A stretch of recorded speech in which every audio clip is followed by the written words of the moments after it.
1, je cale. 2, 3, et je change. Donc double saisie bras tendu, ici.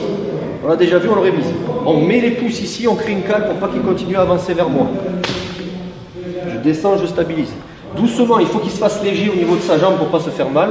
Je vais taper en ouverture ici, avec la pointe de pied, le dessous des orteils, vers l'extérieur pour créer une ouverture. Je pose, je fais un déplacement triangle, génital, je refais mon déplacement triangle, et je frappe coude.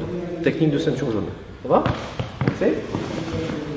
Double saisie bras tendu, comme si vous voulez me pousser. Il peut me pousser. Je stabilise, je crée l'ouverture, donc je vais faire, normalement c'est avec le dessous du pied, hein. C'est trop violent, on va faire avec le dessus pour pas se faire mal. Hop, il ouvre.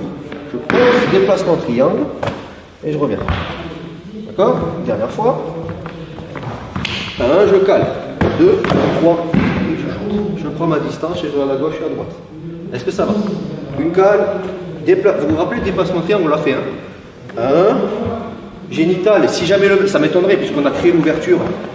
Donc c'est ouvert, ça peut rentrer. Si jamais pour X raison sa jambe arrière était trop ramenée, c'est pas grave, ça sera un coup de genou. On adapte. Normalement la personne elle est comme ça. Donc je cale, j'ouvre, génital, et je frappe. Donc on fait 2 fois le déplacement triangle. Pour la petite info, n'oubliez pas, les pouces ne sont pas comme ça. Ça peut stopper quelqu'un, mais ça va glisser. Les pouces sont à l'intérieur. Et pourquoi pas appuyer sur un point de pression qu'on ne voit pas à l'intérieur, pourquoi pas. Ça ne dure pas 20 ans. Faites gaffe de ne pas vous péter les pouces en tapant.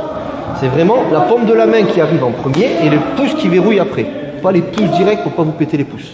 Il fait exactement pareil. Donc il me saisit ici les bras tendus, mais il me saisit tellement tendu qu'il va me faire reculer. D'où l'intérêt de stabiliser. C'est la même chose. Il me pousse, voilà.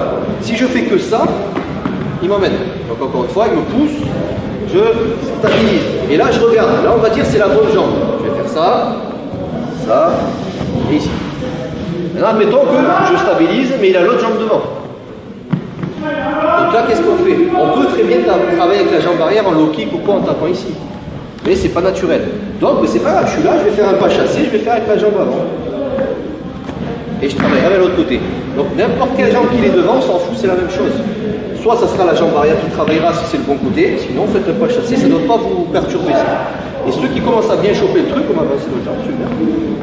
Commencez à sautiller un petit peu. D'accord? Dans l'idée, contrôlez, hein, parce que le poids de corps il descend. Ça marche, donc même chose, variante pousser. Et de temps en temps, même à chaque fois, le mec il change de garde à chaque fois qu'il vous pousse. Au moins ça vous oblige à travailler votre coup d'œil. On essaye? Allez-y. Si tu souhaites aller encore plus loin, à savoir décupler tes connaissances en self-défense, devenir confiant et efficace en situation réelle, mais ce que je t'invite à faire, c'est à cliquer juste ici.